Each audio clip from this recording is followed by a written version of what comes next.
이 시간 종료주일 에스라 새벽 말씀 사경의 화요일 새벽에 우리에게 주시는 하나님의 말씀입니다. 예레미야 애가 2장 1절로 22절의 말씀을 한 절씩 교독해서 봉독해 올리겠습니다. 예레미야서 2장 1절로 22절의 말씀입니다. 제가 먼저 읽겠습니다. 슬프다, 주께서 어찌 그리 진노하사 딸 시온을 구름으로 덮으셨는가?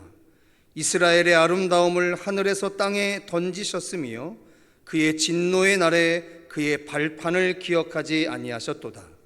주께서 야곱의 모든 거처들을 삼키시고 국민이 여기지 아니하셨으며 노아사 땅 이가에 견고한 성체들을 함으로 땅에 얹으시고 나와 그 지도자들을 욕되게 하셨도다. 맹렬한 진노로 이스라엘의 모든 뿔을 자르셨으며 원수 앞에서 그의 오른손을 뒤로 거두어 들이시고 맹렬한 불이 사방으로 불사름같이 야곱을 불사르셨도다. 원수같이 그의 활을 남기고 대적처럼 그의 오른손을 들고 서서 그의 눈은 아름다운 모든 사람을 죽이셨으며 딸 시온의 장막에 그의 돌을 풀처럼 쏟으셨도다. 주께서 원수같이 되어 이스라엘을 삼키셨으며 그 모든 궁궐들을 삼키셨고 견고한 성들을 무너뜨리사 딸 유다의 근심과 애통을 더하셨도다. 주께서 그의 총알을 동산처럼 널어버리시며 그의 전리를 빼하셨도다. 여호와께서 시온에서 전리와 진리를 잊어버리게 하시며 그가 진노하사 왕과 제사장을 멸시하셨도다.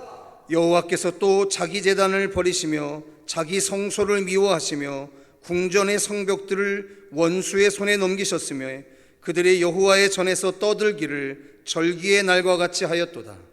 여호와께서 딸 시온의 성벽을 언디로 심으시고 줄을 띠고 무너뜨리는 위에서 손을 거두지 아니하사 성벽과 성곽으로 통곡하게 하셨으니 그들이 함께 제거하였도다. 성문이 땅에 묻히며 빗장이 부서져 파괴되고 왕과 지도자들이 율법 없는 이방인들 가운데 있으며 그 성의 선지자들은 여호와의 묵시를 받지 못하는도다.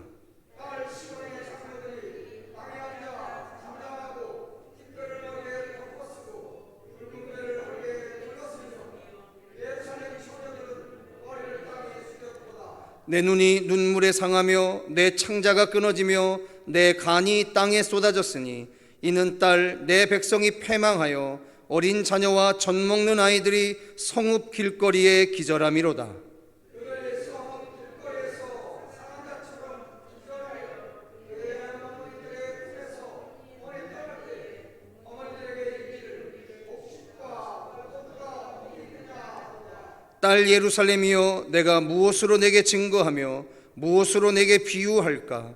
처녀 딸 시온이여, 내가 무엇으로 내게 비교하여 너를 위로할까? 너의 파괴됨이 바다같이 크니 누가 너를 고쳐줄 소냐?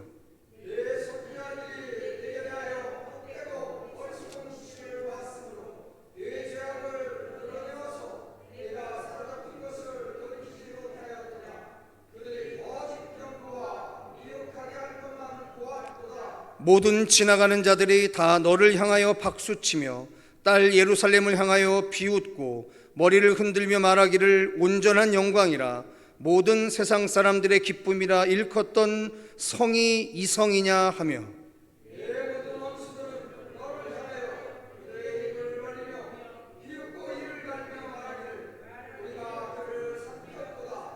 우리가 바라보던 날이 과연 이 날이라. 우리가 기도하고 보기도 하였다. 여호와께서 이미 정하신 일을 행하시고 옛날에 명령하신 말씀을 다 이루셨으며 긍휼히 여기지 아니하시고 무너뜨리사 원수가 너로 말미암아 즐거워하게 하며 내 대적자들의 뿔로 높이 들리게 하셨도다. 그들의 마음이 주를 향하여 부르짖기를 딸 시온의 성내가 너는 밤낮으로 눈물을 강처럼 흘릴지어다. 스스로 쉬지 말고 네 눈동자를 쉬게 하지 말지어다. 초저녁에 일어나 부르짖을지어다. 내 마음을 주의 얼굴 앞에 물쏟듯 할지어다. 갓길 어귀에서 주려 기진한 내 어린 자녀들의 생명을 위하여 주를 향하여 손을 들지어다 하였도다.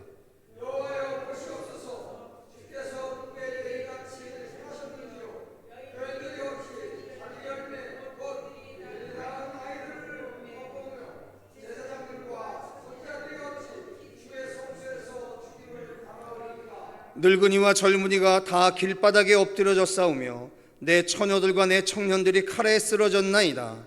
주께서 주의 진노의 날에 죽이시되 긍휼히 여기지 아니하시고 도륙하셨나이다. 주께서 내 두려운 일들을 사방에서 부르시기를 절기 때 무리를 부름같이 하셨나이다. 여호와께서 진노하시는 날에는 피하거나 남은 자가 없나이다. 내가 낳아 기르는 아이들을 내 원수가 다 멸하였나이다. 아멘.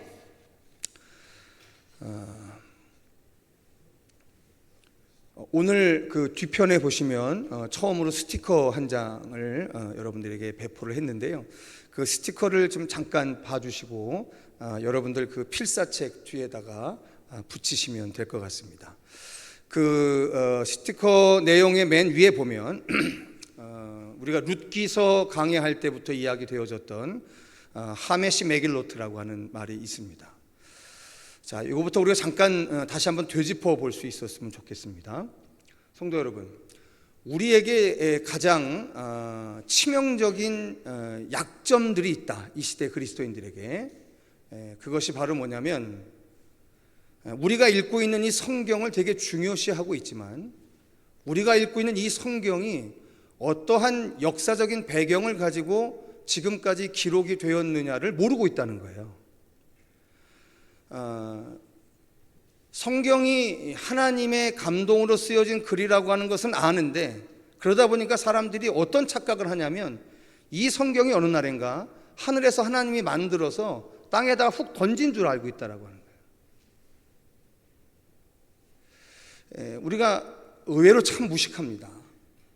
하나님에 대해서, 성경에 대해서 의외로 참 무식해요.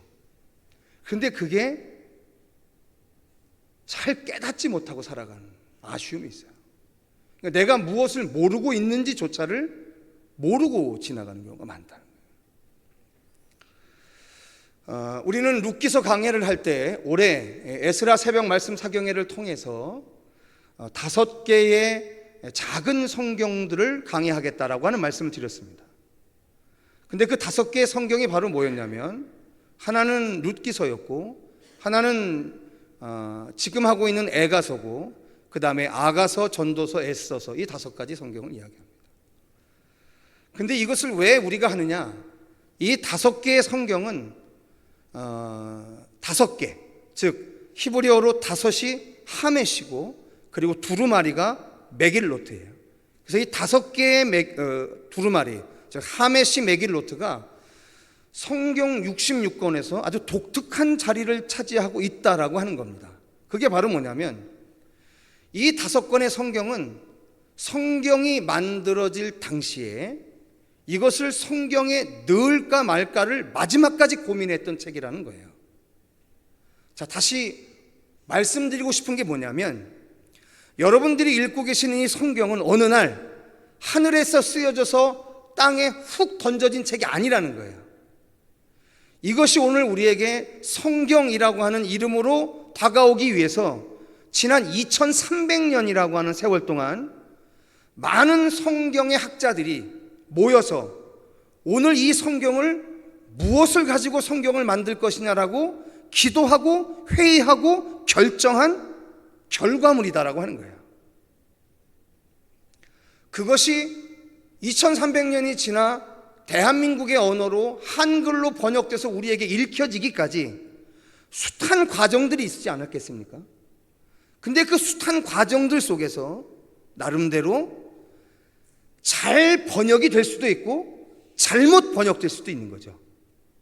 그러니까 오늘날까지 왜 성서학자들이 있는 거냐면, 성도 여러분, 우리는 성경을 글자 그대로 믿는 사람들이에요. 그런데 우리가 성경을 글자 그대로 믿는다라고 하는 고백은 지금 여러분들이 읽고 있는 이 성경 그대로 나와 있는 걸 다 믿는다는 얘기를 하는 게 아니에요. 우리가 읽고 있는 이 성경은 얼마든지 번역도 잘못될 수 있고 원문 자체도 잘못될 수 있는 거거든요. 그러니까 우리가 무엇을 믿는 거냐면 사본으로만 전달되었던 이 성경에 나와 있는 모든 글자를 다 믿는다는 게 아니라 원래 성경의 정본, 거기에 기록된 말씀은 하나님이 성령의 감동으로 쓰게 하신 책이라는 그 사실을 믿는 거지, 오늘 우리가 읽는 이 성경의 모든 글자들을 다 믿는다는 얘기가 아닌 거예요. 얼마든지 많이 오역될 수도 있고 얼마든지 잘못 번역될 수도 있어요. 그래서 아직도 성서 번역 학자들이 있는 거예요. 지난 수천 년 동안 성서가 번역되어졌는데 지금도 왜 성서 번역 학자가 있겠습니까? 그 이유는 우리가 읽는 성경이 아직도 원문에 비해서 잘못 번역된 것이 있고요. 더더군다나 더 치명적인 건 뭐냐면 이 성경이 우리가 모본으로 삼고 있는 모든 사본들이 아직도 여전히 발견되고 있다는 거예요. 그러면 이제까지 발견된 사본보다 더 정확한 사본이 발견이 되게 되면 그 사본으로 가지고 현재까지 번역된 이 성경의 미진한 부분들을 다시 번역할 수밖에 없게 되는 거죠. 자, 정리해서 말씀드립니다. 성경은 아직도 번역 중인 거예요. 그런데 이 5가지 성경이 왜 마지막까지 고민스러웠느냐? 제가 그때 이런 말씀을 드린 적이 있었습니다. 예를 들자면 아가서 같은 성경은요, 성경 그 전체에 하나님을 나타내는 단어가 한 글자도 없어요. 딱 하나 있습니다. 야훼의 축약자인 야라는 단어가 딱 한 글자가 들어가 있어요. 그러니까 랍비들이 모여서 이것을 히브리어 성경에 넣으려고 하는데 고민스러운 거예요. 성경에 야훼라는 이름이 없는 거예요. 그래서 마지막까지 고민했던 책인 거예요. 아시다시피 에스더서는 아예 처음부터 끝장까지 10장 동안 야훼라는 말이 단 한 글자도 없습니다. 그래서 수많은 논란들이 있었던 책이었다, 마지막 순간까지. 그런데 이 5가지 책이 오늘날 이스라엘의 큰 명절 때 아직도 읽혀지고 있고, 오늘 보고 있는 여러분들의 이 예레미야 애가서는 이스라엘의 성전이 2번 파괴가 되잖아요.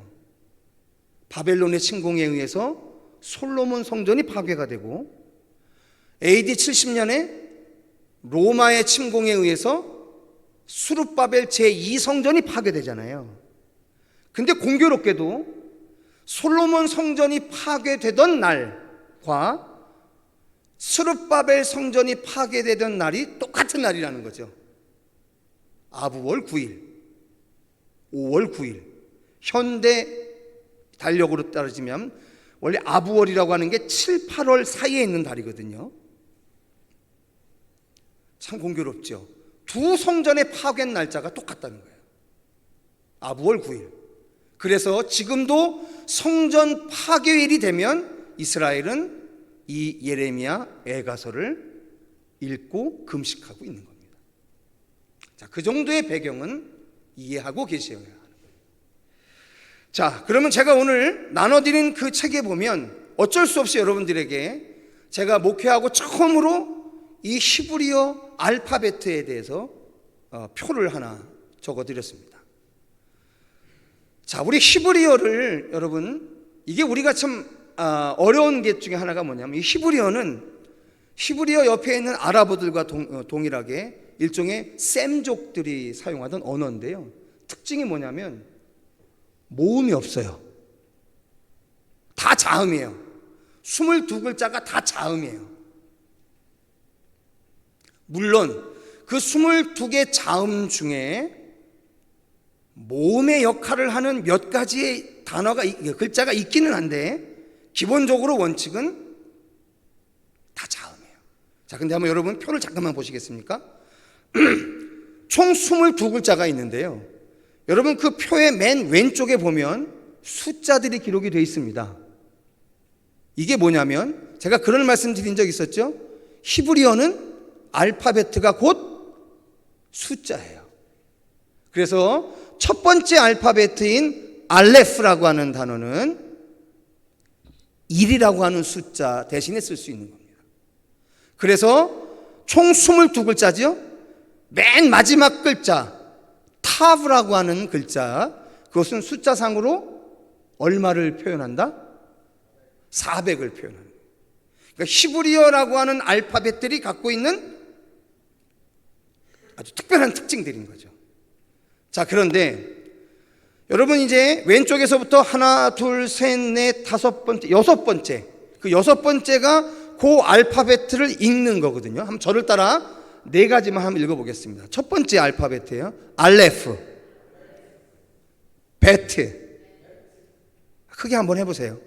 다시요. 알레프, 베트, 김멜, 달렛. 이게 이제 A, B, C, D입니다. 자, 제가 이거를 굳이 왜 말씀을 드리냐면, 여러분 예레미야 애가서가 특별한 형식을 가지고 있다고 그랬어요. 그게 바로 뭐냐면 22절로 구성이 되어 있는데, 그 왜 하필이면 22절이냐? 히브리어 알파벳가 모두 몇 글자다? 22글자라. 그러니까 이게 무슨 얘기냐면, 우리는 잘 모르지만 이 한글로 번역된 것을 보니까 원래 히브리어 원문은 2장 1절이 뭐로 시작하는 단어냐면 알레프라고 하는 단어로 시작하는 거예요. 그리고 2장 2절은 베트라는 알파벳으로 시작하는 단어로 시작하고 있는 거예요. 2장 3절은 김멜이라고 하는 알파벳으로 시작하는 단어로 시작이 되어 있는 거예요. 4절은 달렛이라고 하는 알파벳으로 시작한 단어로 시작이 되어 있다는 거예요. 근데 그걸 한글로 번역하다 보니까 그걸 우리가 못 느끼고 있는 것 뿐이지, 지금 여러분들이 읽고 있는 이 예레미야 애가서는 그렇게 쓰여져 있다라고 하는 거예요. 이해가 가십니까? 자, 그 말씀을 드리고 싶어서 이 표를 먼저 나눠드린 거예요. 자, 그럼 성도 여러분, 저를 보십시오. 왜 이렇게 썼을까요? 질문은 거기에 집중이 되게 되어 있습니다. 왜 이렇게 썼을까요? 네, 다윗 왕조에 대한, 시온에 대한, 솔로몬 성전에 대한 하나님의 영원한 언약이 사무엘하 7장에 기록이 되어 있습니다. 그래서 이스라엘은 다윗 왕조는 절대로 망할 수 없어, 다윗 왕조가 수도 삼은 시온은 절대로 망할 수 없어, 하나님의 임재의 상징인 솔로몬 성전은 절대로 파괴될 수 없어라고 하는 신앙을 가지고 지난 500여 년 동안 이스라엘은 살아왔던 거예요. 그런데 기원전 587년에 바벨론이라고 하는 외세가 침공을 해갖고 다윗 왕조가 시드기야 왕이 끌려갑니다. 눈알이 빼어진 채 바벨론으로 끌려가서 거기서 죽지 않습니까? 그리고 알다시피 그 이후로 다윗의 후손으로 이스라엘의 왕이 지금까지도 한 명도 나오지 않았어요. 다윗 왕조가 영원히 갈 거라고 하나님이 약속하셨는데 더 이상 다윗의 후손으로 왕이 온 적이 없어요. 바벨론 70년 포로 귀환하고 난 다음에도 다윗 왕조가 다시 부활된 적이 한 번도 없습니다. 하스모네안 왕조는 다윗 왕조의 후손이 아니에요. 그리고 예루살렘, 그리고 성전, 여러분 지금 이스라엘 예루살렘에 가보시면 그 성전이었던 자리에 뭐가 있냐면 모스크가 있잖아요. 성전 없습니다. 이것이 이스라엘 사람들에게 어마어마한 충격이었던 거예요. 이걸 어떻게 해석해야 될지 모르겠는 거예요. 그럼 우리 이제 하나님 어떻게 섬기지? 하나님을 섬기지 말아야 하는가? 이 근본적인 질문이 생길 수밖에 없었던 거잖아요. 자, 지금 우리들의 목전에 놓인 이 현실이 너무너무 깜깜한 거예요. 이거 도대체 어떻게 해야 될지 모르겠는 거예요. 그래서 그 참담한 혼돈 속에서 알파벳 A부터 시작해서 마지막 Z까지 하나하나 이렇습니다, 저렇습니다, 이렇습니다, 요렇습니다, 그거를 꼼꼼히 적어낸 시라는 거예요. 즉 예레미야 애가서는 자신들이 당한 말할 수 없는 혼돈스러운 상황에서 조목조목 A서부터 Z까지 조목조목 하나님한테 따지고 있는 거라는 거예요.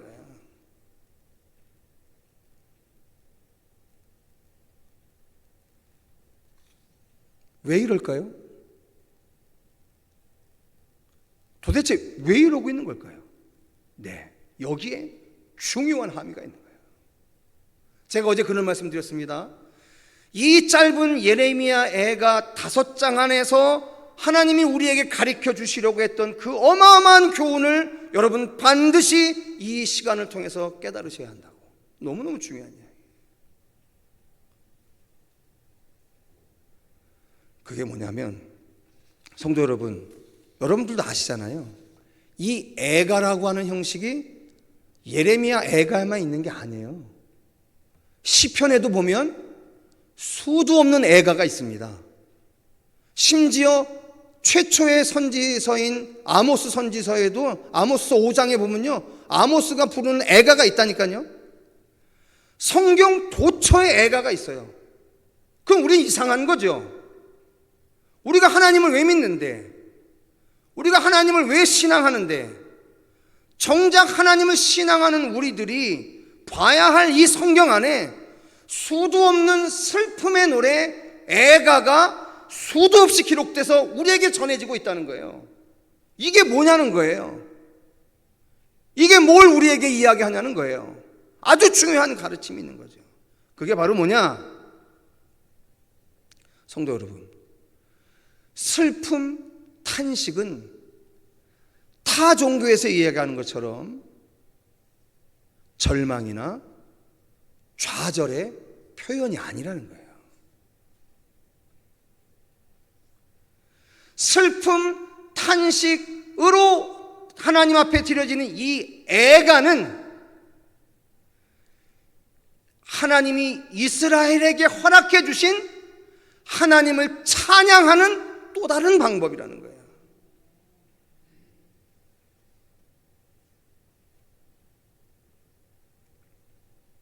애가는 하나님에게 하나님 우리가 왜 이래야 합니까? 라고 하는 항변의 한 형태인 거예요. 애가는 우리의 이 말할 수 없는 슬픔을, 그 슬픔의 감정을 처리하는 방법이었던 거예요. 그리고 이 애가는 우리의 이 모든 이 혼돈들을 표출하는 방식이었던 거예요. 누구 앞에서요? 하나님 앞에서. 이게 중요한 이야기입니다. 하나님은 이스라엘의 이 패망의 역사 가운데에서 그 패망의 역사의 한복판에서 무엇을 우리에게 이야기해 주셨냐면, 너희들이 나를 신앙하다가 나와 함께 살아가다가 이해할 수 없고 말할 수 없는 슬픔의 순간을 만났을 때 어떻게 하라는 거예요? 그 슬픔의 감정을 안고 하나님 앞에 와서 부르짖으라는 거예요. 그 슬픔을 가지고 나를 떠나가지 말고, 그 슬픔을 가지고 나를 외면하지 말고, 그 슬픔 때문에 다른 신을 섬기지 말고, 그 슬픔을 껴안고 내 앞에 와서 항변하라는 거예요. 그게 찬양이에요. 그런데 성경이 주는 이 어마어마한 교훈을 이 시대에 많은 사람들이 어떻게 오용하고 있느냐? 그래? 하나님이 나한테 이렇게밖에 안 해? 그래? 뽕! 내가 당신밖에 없어? 이 땅에 신들이 얼마나 많은데? 내지는 그래 네가 나한테 이렇게 해? 야, 교회가 얼마나 많은데?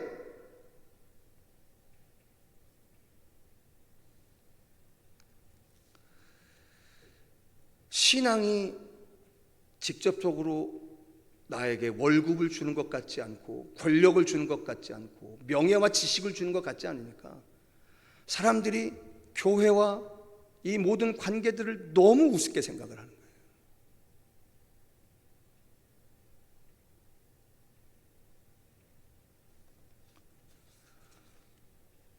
성도 여러분, 누구보다도 이 모든 일이 하나님이 행하신 일이라고 하는 것을 잘 알았던 예레미야가 이 모든 억울함들, 이 모든 이해할 수 없는 하나님의 판결을 가지고 지금 하나님 앞에 나와서 소리 질러 부르짖어 외치고 있는 거예요.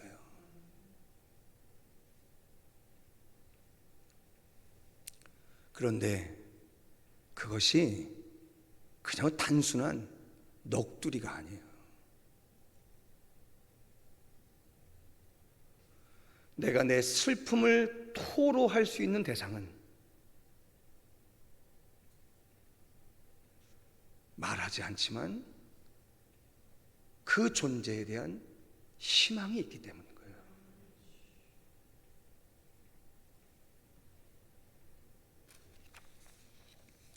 한 군데만 여러분 다시 한번 읽어보겠습니다. 우리 다 같이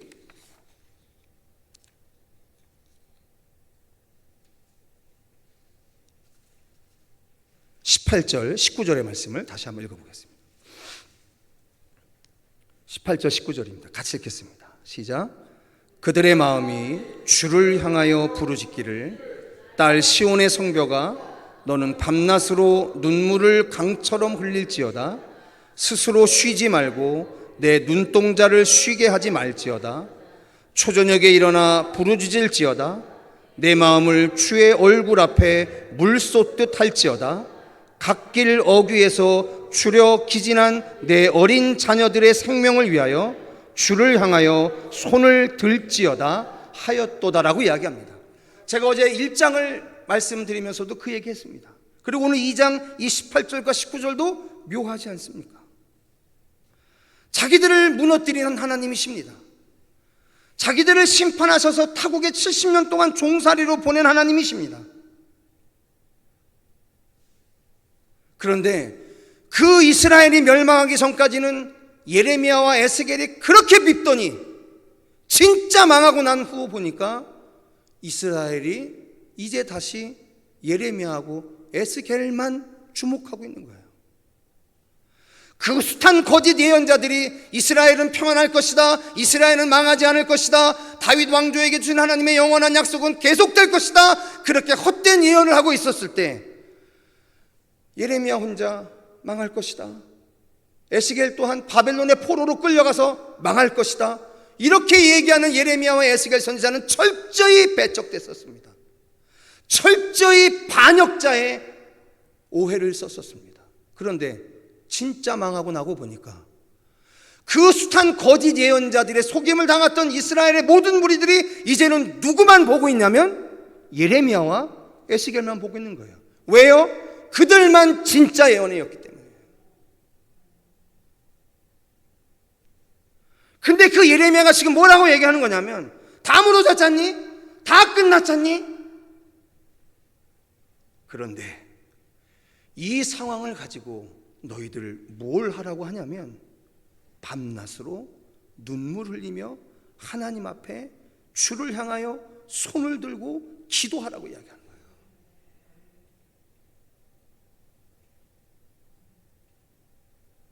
여러분, 구약 성경에 나와 있는 맨 마지막 끝에 이 모든 예언서의 영성이 다 이런 겁니다.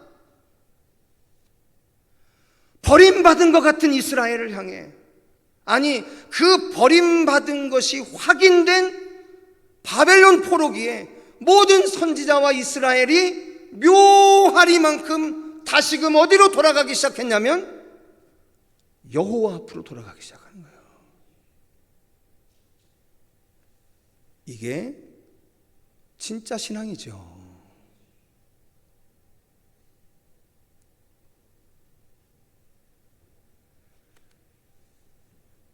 말씀을 마칠까 합니다. 사랑하는 성도 여러분, 슬픔, 탄식으로 드리는 것 같은 애가는 절망의 표현이 아니에요. 이제 단절의 표현이 아니에요. 제가 여러분 예전에 한번 봤던 유명한 드라마에서 본 장면입니다. 남편을 일찍 여위고 홀로 딸 하나, 아들 하나를 잘 길렀던 엄마가 있었어요. 근데 어느 날인가 그 딸 하나가 엄마의 부주의 가운데 장독대에서 떨어져 갖고 이 뇌를 다치는 바람에 병원에 실려갔습니다. 오빠인 아들이 찾아와서 엄마 어떡해, 엄마 어떡해, 내 동생 얘 어떡해 막 근데 엄마가 괜찮아 아들, 괜찮아 아들, 괜찮아 타독거리는 거야. 근데 조금 있다가 동네 오빠가 왔어요. 마음을 좀 사랑하는 오빠가 왔어요. 근데 그 오빠가 왔더니 갑자기 아들한테 괜찮아 아들, 괜찮아 아들, 괜찮을 거야 라고 얘기하던 그 굳건했던 엄마가 그 오빠의 가슴을 쳐가면서 오빠 내 딸 잘못되면 어떻게 하지? 막 우는 장면을 아들이 봅니다. 그 묘한 여운을 남겨요. 여러분, 우리가 누구에게 통곡하며 우는 줄 아시나요? 믿을 만하고 의지할 만하니까 통곡하고 가슴 쳐가며 우는 거잖아요. 여러분들이 우는 자리가 어디인지를 확인하셔야 해요. 그 우는 자리가 이곳 하나님을 대면하고 기도하는 자리가 아니라면 위험한 거예요. 그것이 오늘 예레미야 애가가 우리에게 들려주는 아주 깊은